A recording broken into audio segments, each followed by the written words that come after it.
nuestra economía y seguir cuidándonos en la nueva normalidad. Conoce cómo funciona cada etapa. Cuando el semáforo de tu estado esté en color rojo, solo las actividades esenciales como la producción y venta de alimentos pueden trabajar con las medidas de prevención necesarias como la sana distancia y la sanitización. En naranja, se suman actividades no esenciales como hoteles y cines, pero solo a la mitad de su capacidad y siguiendo las medidas de prevención. Además, podremos acudir a los parques cuidando el 30% de capacidad. Si está en amarillo, las actividades no esenciales como restaurantes, hoteles y plazas podrán estar a un 60% de capacidad con las medidas de prevención. Finalmente, cuando esté en verde se podrá regresar a las clases presenciales, así como a los bares y gimnasios, cuidando las nuevas medidas sanitarias para evitar contagios. Para mayor información visita coronavirus.gov.mx. Juntos saldremos adelante. Gobierno de México.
noches. Hola, ¿cómo están? ¿Qué tal? Pues muy buenas noches con todos. Estamos aquí en la sede de Palacio Nacional, como todas las noches, para iniciar esta conferencia vespertina. Son las 7:05 de la noche, hora de la Ciudad de México. Y bueno, en unos momentos se nos estará acercando el doctor Hugo López-Gatell, quien preside normalmente estas conferencias vespertinas. Nos acompaña esta noche el doctor Ricardo Cortés Alcalá, director general de Promoción de la Salud, quien además trae para el día de hoy un tema sumamente importante, que creo que va a ser del gusto de no solamente los que estamos aquí, sino más bien de la población que nos está viendo a través de los diferentes medios de comunicación y los medios oficiales. Entonces, bueno, vamos a iniciar esta noche con el componente del panorama epidemiológico, el componente técnico, y enseguida veremos la sorpresa que nos tiene el doctor Ricardo Cortés para el día de hoy. Estamos en la conferencia vespertina número 130, el día número 37 de la nueva normalidad, en donde reiteramos, las acciones se realizan regionalizadas, en este caso por entidad federativa, para que cada una de ellas pueda aplicar las acciones que se consideran necesarias en relación al semáforo de riesgo, y esto permita entonces poder reactivar las dinámicas sociales, laborales en el espacio público sobre todo, pero siempre teniendo presente como la principal acción a cuidar el tema de la salud poblacional. Veamos la primera diapositiva de esta noche. Como ustedes saben, desde el día domingo hemos empezado a dar un nuevo enfoque a la información. Queremos que la información siempre sea fresca, que siempre sea del interés de la población y que además transmita algunos aspectos que consideramos son importantes, que todos estemos informados de esto.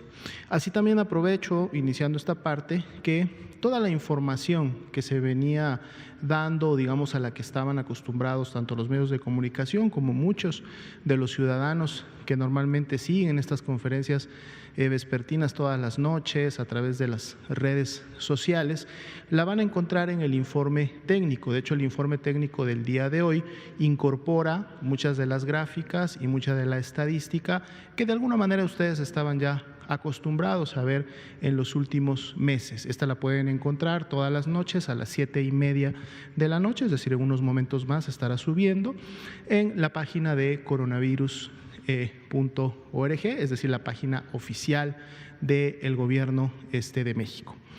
Este tipo de gráficas se han estado presentando desde el día domingo. Hemos estado también realizando algunas modificaciones en relación a la información que presentamos en ellas. El día de hoy traemos el enfoque de la región de las Américas. Entonces van a ver ustedes que todos los datos y los países que aquí presentamos están en este marco de la región de las Américas. Vamos a encontrar en color beige, que es el color más claro que está al fondo, los países precisamente que están en América del Sur. En color más o menos un guinda, un rojo oscuro, están los países de Centroamérica. Hemos seleccionado algunos. Y en el color verde, un verde turquesa más o menos, están los 3 países que conformamos América del Norte, ¿no? Y la idea de estas gráficas, pues bueno, es poder comparar un poco cómo se ha comportado la epidemia en los diferentes países. ¿Y por qué es posible en esta gráfica sí efectuar una comparación entre los países? Por 2 razones. La primera y la más importante, porque además son casos por millón de habitantes, es decir, están en una base poblacional. Cuando comparamos una tasa, cuando tenemos una tasa, entonces sí podemos comparar de manera adecuada cuál es el comportamiento entre un país y otro o entre varias regiones geográficas. Por eso estos gráficos se van a presentar siempre en forma de una tasa con base poblacional, en este caso 1 por millón de habitantes. Y la otra razón es porque todos ellos están alineados en el tiempo al momento en el que presentaron su primer caso por millón de habitantes. En el momento en que presentaron su primer caso por millón de habitantes, empezamos a seguir la curva correspondiente. Esta gráfica, es bueno siempre recargarlo, no la realiza ninguna dependencia federal en México. Esta es una gráfica que se obtiene directamente con fuente en el CDC europeo, que produce una organización internacional. Está abierta, está al público, por lo tanto, cualquier persona que quiera explorarla la puede consultar. Aquí abajo van a tener la información y los datos de dónde lo pueden realizar y pueden entonces verificar los datos que se están aquí presentando. Aquí podemos ver, por ejemplo, en función de la gráfica, que en los primeros 20 días que pasaron a partir de que cada uno de los países presentó al menos un caso por millón de habitantes, que sería en este punto, ¿no? Podemos ver cómo los primeros países que iniciaron a incrementar sus curvas epidémicas, en este caso, es decir, su cantidad de casos, que en este caso está expresado en tasa por millón de habitantes, sí fueron precisamente Estados Unidos, el que más destaca, aquí al día 20, ¿sí? Lo sigue Canadá. Canadá es el que sigue más o menos en el tema de la magnitud. Y luego está Panamá. Panamá también empieza, este es el componente de Centroamérica, de manera temprana, y un poco empieza también a destacar Perú, que es un país de Sudamérica. Y así sucesivamente, en la medida que vamos avanzando en el tiempo, empezamos a ver los diferentes comportamientos. ¿Dónde empezamos a notar un poco la curva de México? Cuando pasamos a la siguiente escala, que es en el día 40. Aquí está, prácticamente junto, y de hecho transcurrió muy junto con la curva de Guatemala, ¿sí? Entonces vemos a México y Guatemala caminando un poco juntos. Aquí Guatemala incrementa su cantidad y México continúa con la misma tendencia. Ya para el día 40, los países que habían iniciado aquí temprano empiezan a presentar también un comportamiento ascendente y empiezan a sumarse algunos otros de los países. Si nos vamos a los últimos días, es decir, lo más reciente que podemos ahora observar en la transmisión, vemos un dato interesante. Panamá, cuando lo vemos en tasa, o sea, por millón de habitantes, veamos cómo ha tenido una curva ascendente y además a una velocidad importante. Tiene una pendiente bastante pronunciada e inclusive llega en los últimos días a estar a la cabeza de todos los países de la región de las Américas. Podemos ver también claramente que lo sigue Brasil. Perú, si bien es cierto, tuvo un pico máximo aquí por el día 70 aproximadamente, luego empezó a bajar, pero aún así todavía se sitúa su transmisión en un punto importante. Tenemos a Colombia, tenemos a Argentina, a Costa Rica, que parece inició un poco más tarde, pero ya a partir de su día 90, 85-90, empieza también a tener un comportamiento ascendente importante. Y bueno, aquí tenemos precisamente a México, que es un comportamiento que hemos estado viendo desde el inicio de la epidemia aquí en el país, como siempre ha mantenido una curva con una tendencia no ascendente, no abrupta, sino más bien siempre una tendencia que en su momento parece estar controlada, una tendencia que va de a pocos, no tiene abruptos, no tiene cambios fuertes en el tiempo, ni hacia arriba ni hacia abajo, y bueno, vamos a ver esto también, cómo continúa comportándose. 25% los casos activos en los últimos 14 días en la región de las Américas, que es el componente que queríamos presentar el día de hoy. Veamos la siguiente diapositiva. Aquí podemos observar la incidencia de casos y de funciones confirmadas. Son precisamente las tres líneas que tenemos en esta gráfica. La línea que tiene la mayor altura, que es este color rojo, es precisamente los casos confirmados en este caso, y podemos ver aquí, es muy importante comentar, para que también lo sepan en casa, no son casos acumulados, ¿sí?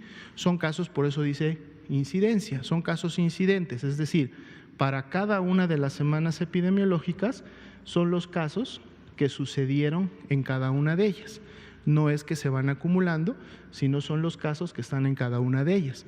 Esto quiere decir que en la medida que vaya avanzando la epidemia y en la medida que se vayan controlando los casos, aquí sí podremos ver cómo las curvas pueden en su momento empezar a tener un comportamiento diferente. Como por ejemplo en este caso, vemos el comportamiento de esta curva que representa precisamente a las defunciones. Los porcentajes de cambio que vemos al final de cada una de ellas representan cómo se ha comportado esta curva en relación de la última semana graficada, que es la 25, en relación a la semana anterior, que sería la semana 24.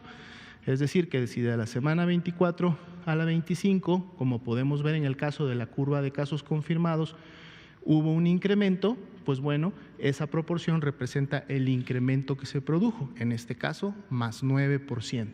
En el caso de la curva de recuperados, podemos ver que de la semana 24 a la 25 hubo un 20% más de recuperados, ese fue el incremento.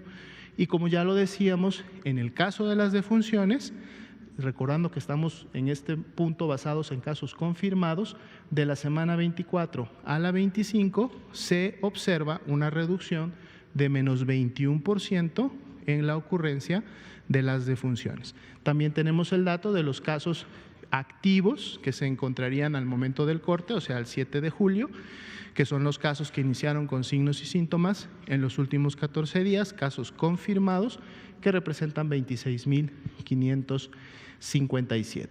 Veamos la siguiente diapositiva. Bien, esta es una gráfica que ya hemos presentado anteriormente, tiene que ver con este porcentaje de cambio que hay de los casos confirmados acumulados. Era un dato que estábamos siguiendo prácticamente todos los días en el formato anterior, pero ahora graficamos precisamente cómo ha ido cambiando este incremento diario en la medida que se van todos los días confirmando nuevos casos. El día de hoy el incremento fue del 2.4% en relación al acumulado que teníamos de casos el día de ayer. Iniciamos en un momento determinado con incrementos de un 55%, fuimos prácticamente durante el mes de marzo y abril disminuyendo, pero todavía con porcentajes de cambio superiores al 10%, ya para el mes de abril e iniciado mayo estábamos entre un 5 y un 10%, y prácticamente todo el mes de junio y lo que va lógicamente los pocos días del mes de julio hemos estado por debajo del 5% y con un valor de intercambio que ha estado alrededor del 2%, el día de hoy 2.4%. Esto nos habla un poco de la velocidad con la que se está moviendo la epidemia y entonces nos permite ver si esto, lógicamente esta velocidad se incrementa, se mantiene igual o continúa disminuyendo. Veamos la siguiente diapositiva. Bien, esta es la ocupación y disponibilidad hospitalaria. La disponibilidad de camas de hospitalización general no tuvo prácticamente cambios en relación al día de ayer, sin embargo es importante sí mencionar, Tabasco y Nayarit son entidades que se han mantenido por debajo de este nivel de seguridad que representa al menos tener un 30% siempre de disponibilidad de camas, en este caso generales, están en 22 y en 26, estar trabajando con ambas entidades federativas para poder mantener este balance. A partir de Nuevo León y todas las entidades federativas hacia la derecha tienen al menos este 30% de seguridad. Si vemos la siguiente diapositiva, que son las camas críticas, aquí sí todos tienen al menos ese 30%, aunque son igual Baja California, Nuevo León, los que ahora en camas con ventilador tendrían los mayores porcentajes de ocupación, pero con un buen porcentaje de disponibilidad, lo que les permite tener siempre disponible este tipo de servicios para los pacientes más graves. Veamos la siguiente diapositiva. Bien, en este nuevo formato también de comunicación, todos los días vamos a estar enfocando la información técnica a alguna entidad federativa que represente alguna información que sea valiosa para todos, además de para la población que vive en esta entidad. El día de hoy precisamente estamos revisando al estado de Tabasco. Esta gráfica la acabamos de explicar, pero ahora está solamente con los datos de Tabasco. En el caso o en la línea, perdón, de casos confirmados, de la semana 24 a la 25 hubo un incremento del 15%. En el caso de recuperados, el incremento fue mayor, 42%. Fue el caso de recuperados y vemos que es una línea que sigue siempre la tendencia de los casos confirmados, ¿no? Lo cual es bueno porque quiere decir que en la medida que se incrementan los confirmados, también se nos están incrementando los recuperados y eso significa que la población está pudiendo recuperarse, pudiendo subsanar y pudiendo recuperar su salud en función de la enfermedad. Y en el caso de las defunciones, así como lo veíamos en el panorama nacional, aquí también se aprecia una reducción de un menos 10% de la semana 24 a la semana 25. Son 1.303 los casos confirmados que se consideran como activos en este momento para el Estado. Veamos la siguiente diapositiva. Esta es una imagen que se ha estado presentando también desde el día domingo. Es una imagen que nos permite ver de manera, digamos, muy directa, un poco más clara, poder hacer comparaciones, en este caso, entre municipios del estado de Tabasco. La razón por la que podemos hacer una comparación entre cada uno de los municipios es porque esta imagen también está en una base poblacional. Lo que estamos viendo en los números de cada una de las columnas es precisamente una tasa, ¿sí?, de incidencia por cada 100,000 habitantes para cada uno de esos municipios. Por lo tanto, eso nos permite hacer la comparación. Y dependiendo de la tasa de incidencia, qué tan alta o tan baja sea, es la escala del color. Donde veamos un color más oscuro, es decir, un rojo más oscuro, como aquí, como aquí, como aquí, significa que estamos teniendo una tasa de incidencia más alta que las demás tasas de incidencias. En la medida que ese color va disminuyendo en intensidad, lógicamente son menos tasas de incidencias. Con esta explicación y viendo que esto también está graficado por semana epidemiológica, una semana epidemiológica corre de un domingo a un sábado y así sucesivamente, entonces podemos sí ver rápidamente y visualmente qué municipios en el estado de Tabasco, por ejemplo, fueron los primeros en iniciar con su transmisión. Aquí podemos ver que tenemos colores muy claros, casi similares al blanco, porque entonces no había transmisión, pero por ejemplo, entonces ya aquí en la semana 15 empezamos a identificar transmisión importante para el municipio centro. Si seguimos en esta misma escala, podemos también aquí identificar a Nacajuca, también con un dato importante, al igual que a Paraíso. Y una vez que inicia, por ejemplo, municipio centro con su transmisión, la transmisión continúa incrementándose hasta estar prácticamente en las últimas semanas con la mayor carga de casos. Vemos una reducción para la semana 26, por eso disminuye la intensidad y es menor también el número. Y entonces esto nos permite precisamente ver, uno, en las últimas semanas, en función del color más oscuro, más intenso, cuáles son los municipios que han presentado la transmisión más reciente. Pero no solamente la transmisión más reciente, sino con qué intensidad se está llevando a cabo esta transmisión. Porque la tasa de incidencia representa personas confirmadas con la enfermedad y que por lo tanto están generando esta intensidad de color. Es importante comentar que aquí, para no perder la información que nos dan los casos sospechosos, también estamos sumando los casos sospechosos confirmados por porcentaje de positividad para cada una de las semanas. Entonces, así nos estamos acercando lo más que se puede a la realidad esperada en cada una de estas semanas. Y entonces podemos ver que con diferentes fechas de inicio, porque son las semanas epidemiológicas, prácticamente todos estos municipios tienen la presentación de casos, y Balancán, ya dijimos Centro, Emiliano Zapata, Jalapa de Méndez, Nacajuca, Paraíso, Teapa y Tenosique son los municipios que en este momento, o al menos en las últimas 2-3 semanas, están presentando la mayor intensidad de los casos. Vamos a ver la siguiente diapositiva con información. Es la información que acabamos de ver, pero ahora estamos solamente graficando en estas curvas epidémicas 3 grupos de municipios. A lo mejor no se ve tanto la diferenciación en el gráfico porque están seleccionados en función a la tasa en la semana 26, que es la última semana, pero estamos graficando 2 municipios que tienen la mayor tasa, que son precisamente Emiliano Zapata y Tenosique, 4 municipios que tienen una tasa, digamos, intermedia, Centro, Jalpa de Méndez, Nacajuca y Macuspana, y 2 municipios que tienen en la semana 26 la menor transmisión, que son Cárdenas y Huimanguillo. Sin embargo, podemos ver que independientemente de dónde se encuentren ahora, también en el tiempo tuvieron diferentes presentaciones. Por dar solo un ejemplo, Emiliano Zapata, que se encuentra en la semana 26 a la cabeza de todos los municipios con esa tasa de incidencia, esta realmente la alcanzó a partir de la semana 24. Podemos ver cómo aquí el crecimiento fue en solamente 2 semanas. Esto habla, ¿no?, de una transmisión importante, de una dispersión y de una generación importante de contagios en solamente 2 semanas.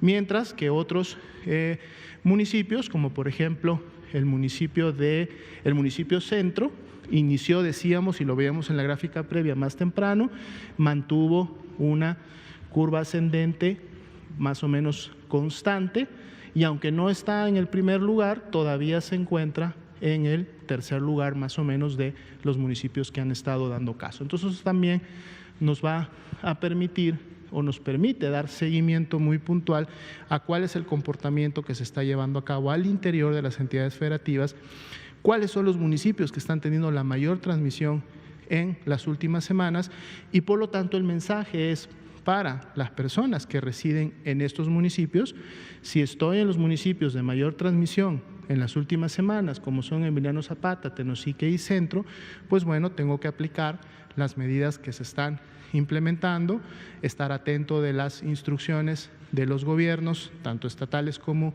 municipales, porque si me encuentro en este lugar, tengo que contribuir como ciudadano con las acciones para entonces poder controlar la transmisión. Veamos la siguiente diapositiva. Aquí vemos una representación similar, solamente que diferente. Están los municipios geográficamente representados y la intensidad del color también representa para la semana 26, que es la última que tiene la información más completa, cuáles son aquellos que están teniendo la mayor tasa de incidencia, que en este caso son 3, y así sucesivamente en función de la intensidad del color para cada uno de ellos. Veamos la siguiente diapositiva. Me parece que es la última, ¿verdad? Bien, sería entonces la actualización para este día. Gracias. Gracias, doctor José Luis Salomía. Son las 19:29. Seguimos aquí en el Palacio Nacional en la conferencia de prensa diaria sobre COVID-19, la epidemia causada por el nuevo coronavirus. Y el segundo componente, el doctor Ricardo Alcalá, nos va a presentar a nuevos personajes que componen el repertorio de comunicación, promoción de la salud y que acompañan a su sana distancia.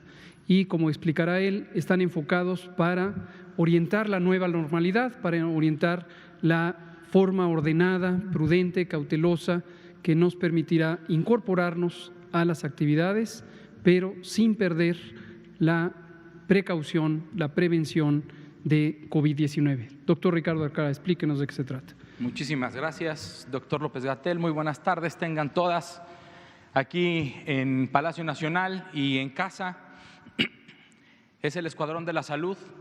Ha habido mucha comunicación negativa en cuanto a que al momento en el que transitamos de la Jornada Nacional de Sana Distancia a la nueva normalidad evaluada de forma local en los estados a través de un semáforo de riesgo epidémico, todo lo hemos visto, caricaturas en donde sale Susana a distancia, sin traje, dejándolo tirado en la basura y yendo a la calle sin ninguna precaución.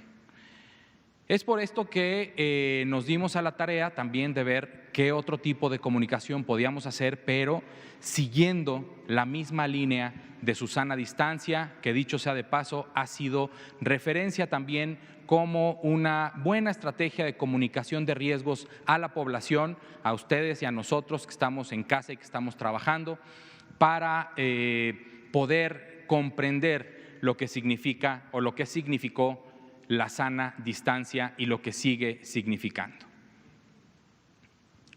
Susana a distancia, por eso aquí dice, no se ha ido y ella debe permanecer por siempre con nosotros para apoyar a nuestra sociedad, a resguardar nuestra salud con las reglas básicas de promoción, de prevención de enfermedades y promoción de la salud que hemos revisado y reiterado todos y cada uno de estos días a partir del inicio de la epidemia. Sana distancia entre las demás personas, etiqueta respiratoria, lavado frecuente de manos o uso de gel antibacterial. Si estás enfermo, quédate en casa.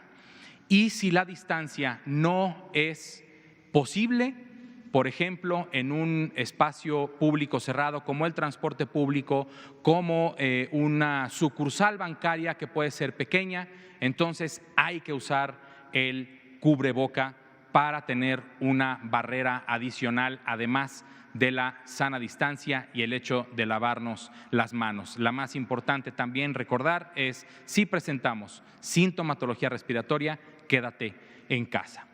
Al ver que este riesgo es diferente en cada uno de nuestros bellos estados de la República Mexicana, Susana decide acompañarse de 4 grandes heroínas: Refugio, Prudencia, Esperanza y Aurora, que como podrán ver representan cada uno de los colores del semáforo de riesgo epidémico para el coronavirus. Ellas a partir de ahora están a cargo de informarnos sobre la gravedad y regular qué normas debemos de seguir como sociedad para mantenernos a salvo de lo que dice ahí es real, el terrible agente biológico SARS-CoV-2 que produce la enfermedad COVID-19. Este es el Escuadrón de la Salud contra el COVID, contra la COVID-19. Son nuestros 5 personajes y vamos a platicarles lo que cada una de ellas representa. Susana a distancia ya la conocemos todos. El semáforo pues no representa ningún semáforo, ella representa a todos los riesgos. Por eso su lema es: si te cuidas tú, nos cuidamos todos, o como decimos cuando somos niños, y no hay que perder también esa viveza de los niños, como cuando jugamos a las escondidas, es 1, 2, 3 por mí y por todos los compañeros, por mí. Y lo mismo es en materia de seguridad aérea. Cuando viajamos en avión y los sobrecargos que están a cargo de nuestra seguridad en el avión nos informan. Si vamos a perder la presión, si estamos en una pérdida de presión en la aeronave, van a caer las mascarillas de oxígeno, se las van a poner primero ustedes y luego van a ayudar a otra persona que pudiera tener dificultades para ponerse su mascarilla, como menores de edad, personas adultas mayores o alguien que en esa pérdida de la presión haya ya perdido el conocimiento.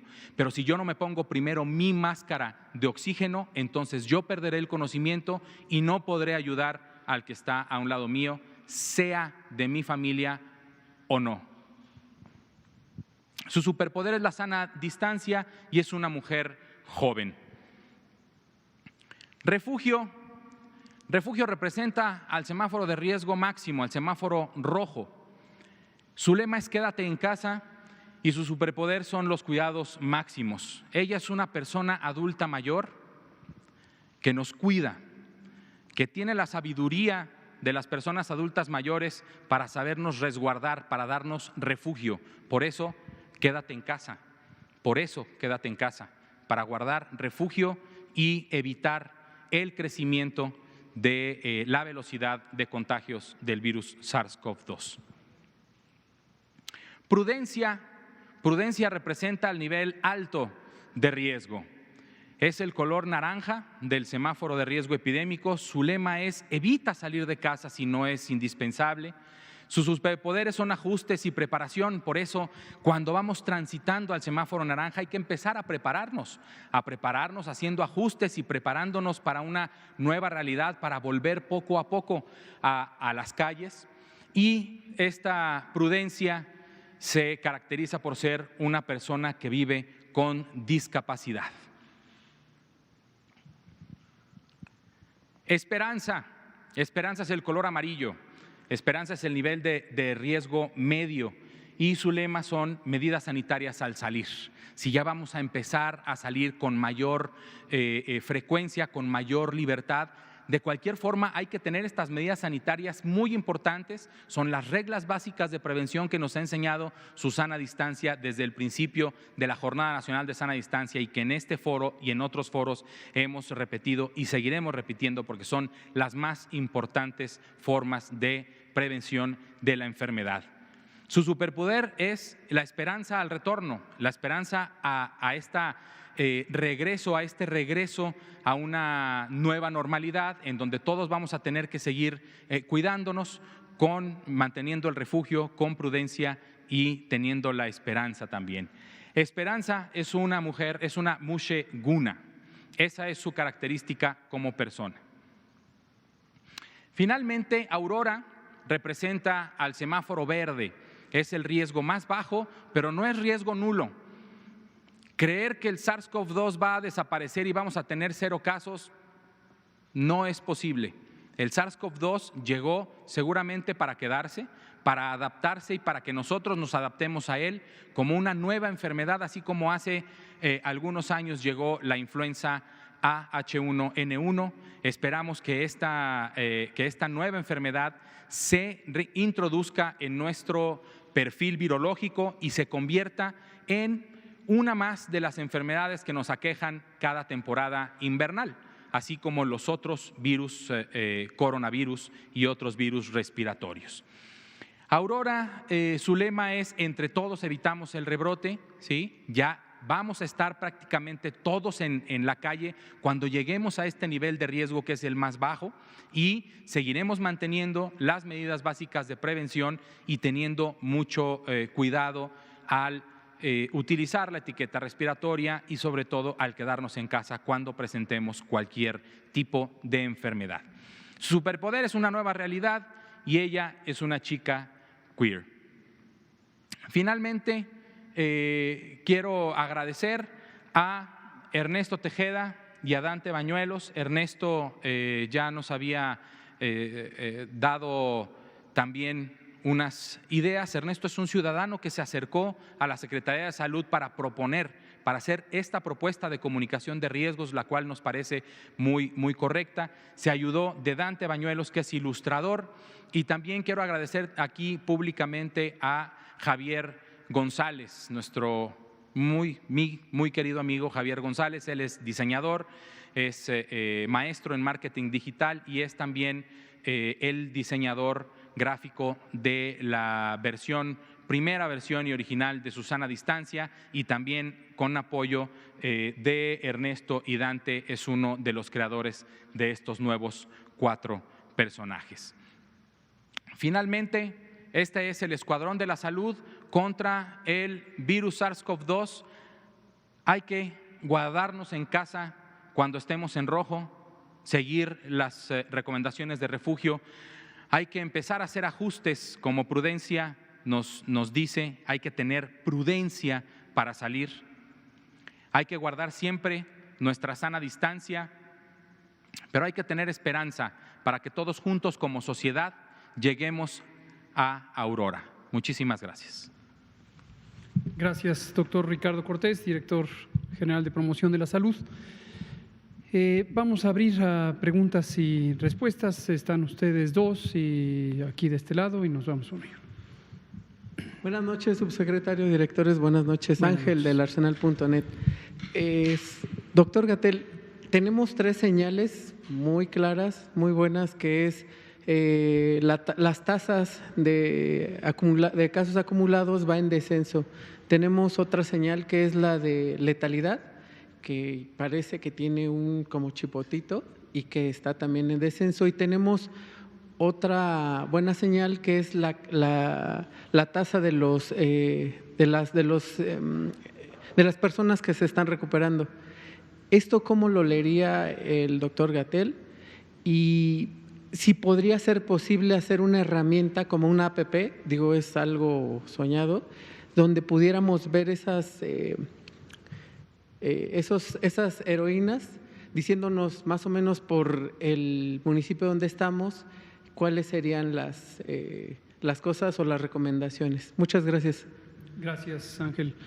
Sí, como comenté esta mañana en el Pulso de la Salud y empezamos a comentar desde el domingo pasado, vemos cambios positivos en el curso de esta epidemia. Concretamente en la Ciudad de México, que es la zona del país donde inició la epidemia, donde hemos tenido la mayor carga de enfermedad, la mayor presencia de personas enfermas, de hospitalizaciones y de lamentables defunciones registradas, vemos que hay una reducción sostenida ya por más de 15 días, diría yo, para tener un planteamiento cauteloso, 15 días consistentemente de descenso. Es posible que tenga un poco más, pero quiero ser cauteloso pensando en 15 días, los 15 días más recientes, hasta el punto de corte de la información. Estamos transcurriendo en este momento en la semana 28, empezó hace 2 días, de modo que vemos ahí la información hasta la semana 25, que es donde cortamos con certidumbre de que cualquier retraso en el flujo de información no modifica la interpretación de los datos. Y contado justamente, quitando esas semanas, los 15 días anteriores, semanas 23, 24 y 25, vemos ya este descenso. Al verlo de manera consistente en todos los indicadores fundamentales, la ocurrencia de casos nuevos, la ocurrencia de ingresos hospitalarios, la ocurrencia de defunciones y en cambio un balance de desocupación de las unidades hospitalarias. Insisto, estoy hablando de la Ciudad de México, y ahí es donde vemos este cambio positivo. Lo vemos también en otras entidades federativas, precisamente por eso optamos por entrar a este detalle municipal. Usted vive en un municipio o en una alcaldía en la Ciudad de México. Y lo que queremos es que usted sepan exactamente lo que está ocurriendo en su entorno. Cuando ven información nacional, esta desde luego puede ser de gran interés para la mayoría de las personas, pero hemos dicho varias veces que la epidemia se comporta en parches, no está al mismo tiempo con la misma intensidad en todo el país. Ya desde hace tiempo hemos estado hablando de los detalles estatales. El semáforo de riesgo COVID se hace estado por estado porque la presencia de la epidemia, la intensidad de la epidemia, la frecuencia de nuevos contagios, el riesgo, la probabilidad de contagiarse o ser contagiado es diferente entre los estados. Pero ahora vamos a un nivel más detallado, más profundo de la geografía nacional para que las personas que viven en todo el país puedan reconocer lo que está ocurriendo. Por supuesto, su gobierno estatal, el gobierno del estado donde usted vive, tiene esta información. De hecho, la información que aquí presentamos proviene de las entidades federativas, de las unidades de salud, y también conocemos que en la mayoría de los estados el propio gobierno estatal comparte esta información. Pero al verla en perspectiva, con una misma formalidad de presentación, nos permite hacer también comparaciones, no tanto del desempeño. Esto quiero aclararlo. En ningún momento debe interpretarse esta información como una evaluación del desempeño de los gobiernos estatales. Esto quiero dejarlo muy claro, lo hemos dicho en otras ocasiones. Aquí lo que estamos hablando es de el acontecer epidémico. Esto no es ni la presentación, ni la forma, ni los indicadores necesarios para evaluar el desempeño de la autoridad estatal de salud. Que quede muy, muy claro. Lo que estamos mostrando es un acontecer epidémico a partir de los mismos indicadores en cada uno de los estados y en su detalle municipal. La razón por la que un estado tiene en este momento mayor intensidad de transmisión y otro tiene menor no es un elemento que directamente nos lleve a evaluar el desempeño de los gobiernos estatales. Ni es el propósito, ni son los métodos apropiados. Simplemente queremos que usted, que está en su casa, que está en su sitio de residencia permanente, identifique qué puede esperar de su entorno. Y sobre la segunda pregunta, pues sí, sería muy positivo si logramos, no estoy seguro que podamos tener una aplicación móvil, pero el Escuadrón de la Salud que ha presentado el doctor Ricardo Cortés también nos ayudará a permear mensajes diferenciados. Su sana distancia presente todo el tiempo. Todo el tiempo hay que conservar la sana distancia.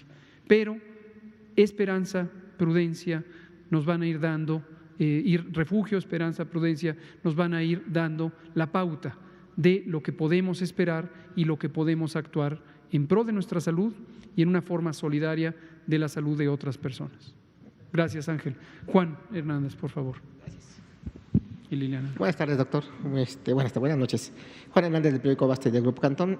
Son dos preguntas rápidas. La primera es que en redes sociales se está abordando el tema de una posible mutación del virus SARS-CoV-2, el cual, bueno, se dice que este proceso de mutación los médicos podrían confundirla con una gripa, lo que haría aún mucho más letal esta situación. Pues los contagiados llegarían tarde al hospital y también se han manejado otras versiones que el virus flota en el aire. Entonces, esto es lo que ha estado inundando las redes sociales.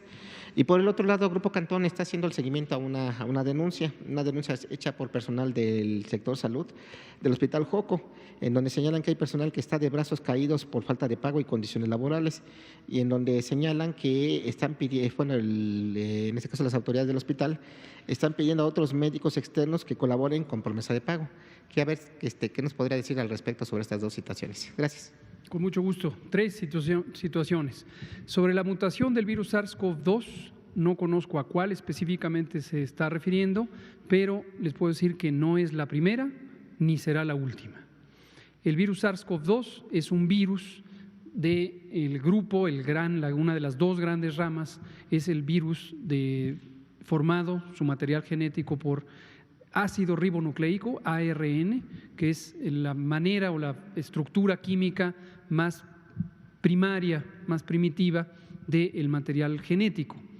Los virus ARN tienen una tasa de mutación, es decir, la velocidad a la que van transformando su secuencia genética y por consiguiente su estructura química, es una velocidad muy rápida. Casi todos los virus ARN tienen una tasa de mutación muy importante. No entraré en ningún detalle sobre cómo se mide esta tasa de mutación, pero la gran mayoría de las mutaciones son irrelevantes, son intrascendentes. Lo crítico de la mutación posible de un virus es que pudiera haber una mayor capacidad de transmitirse o bien una mayor capacidad de dañar, de causar enfermedad. Y la enorme mayoría de las mutaciones no confieren ni una cosa ni la otra. Entonces, estarán saliendo, en lo que va de la epidemia, ya llevamos varias noticias, estarán saliendo estudios genéticos que muestran la sustitución de un componente específico del ARN, pero en la mayoría de los casos no tiene la menor importancia. De todos modos, analizaremos el caso, si fuera así, lo comunicamos mañana. Sobre el virus en el aire, esta semana se publicó en una revista especializada en enfermedades infecciosas, una muy buena revista, Clinical Infectious Diseases, un trabajo de un grupo australiano especialista en física de partículas o ambiente, y destaca el hecho de que las partículas del virus SARS-CoV-2 pueden permanecer flotando en el aire en los aerosoles respiratorios. Recordar que hemos dicho cuando comentamos desde el principio que la vía de transmisión del virus es por la vía respiratoria. Expulsamos partículas líquidas y hay tres presentaciones un poco arbitrariamente definidas de acuerdo al tamaño de la partícula. Hay gotas que son visibles al ojo humano y se proyectan a pocos metros de distancia, o pocos centímetros. De hecho, hay gotículas que son un poco más pequeñas y se proyectan a algunos metros de distancia, y hay aerosoles, y son gotas literalmente microscópicas que forman una nube que no se puede ver, que todos propagamos. Lo que aportan esta investigador, autores del artículo, es información sobre la duración que podría tener las partículas que conforman el aerosol y, por lo tanto, las partículas contagiantes viables del virus, los viriones. Esto, además, fue sujeto de una carta que mandó un conjunto de investigadoras e investigadores de varios lugares, principalmente de Estados Unidos, a la Organización Mundial de la Salud, sugiriéndole, asumo de manera respetuosa, que revise sus recomendaciones, porque consideran estas académicas y académicos que esta es una pieza de información nueva que podría llevar a redefinir las recomendaciones sobre prevención para enfatizar la protección de transmisión por aerosoles. Esto implicaría retos muy importantes en todo el mundo, y debo decir que la Organización Mundial de la Salud está analizando cautelosamente, como lo pronunciaron sus voceros en las últimas 48 horas, esta pieza de información. No ha habido ninguna determinación. Sin embargo, en general, excepto contadas excepciones, el descubrimiento científico no se hace a partir de una sola pieza de evidencia. Por interesante, bien hecho que sea un trabajo científico, raramente una sola aportación establece un cambio radical de apreciación, de prácticas, de entendimiento sobre cualquier fenómeno, en este caso una enfermedad infecciosa. Pero hay que estar expectantes, hay que ver el debate científico y cómo se traduce a las recomendaciones de políticas públicas. Por supuesto, estaremos muy atentos a ese acontecer. Y respecto al Hospital de Joco, no tengo información, pero lo vamos a consultar con la Ciudad de México. En principio, considero cualquier expresión pública de trabajadores, trabajadoras, en este caso de la salud, como digna de atención. Siempre hay que estar atentos a cuando hay un reclamo, pero también me sorprende que pudiera existir una falta de pago de un proceso administrativo que está perfectamente bien establecido, cuando no hay ninguna razón para que así ocurra. Pero lo comentaremos con la Ciudad de México. Gracias.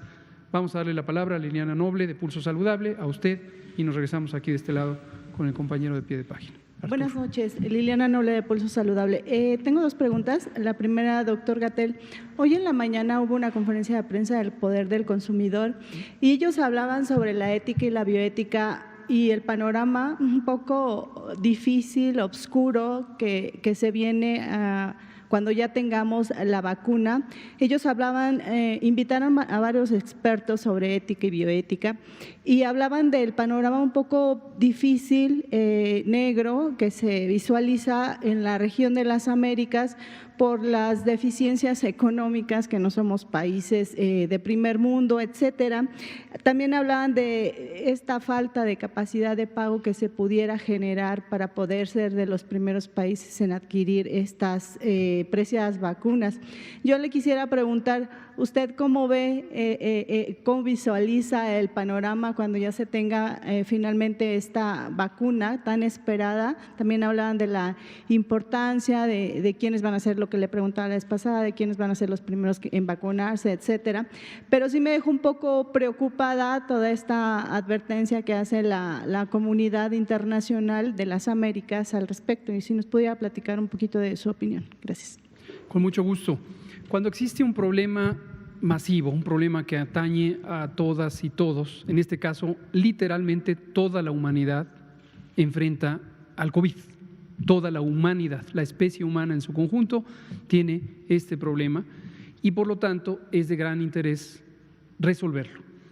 En un momento dado que apareciera una vacuna suficientemente segura, suficientemente eficaz y suficientemente estable como para que la logística de su uso en el terreno sea apropiada, sería desde luego un bien muy preciado.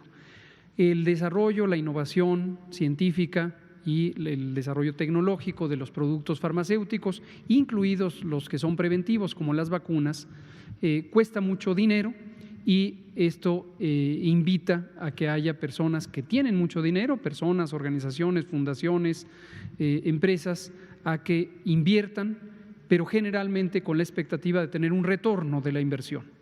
Es decir, no es caridad, no es filantropía, es el interés de tener un retorno.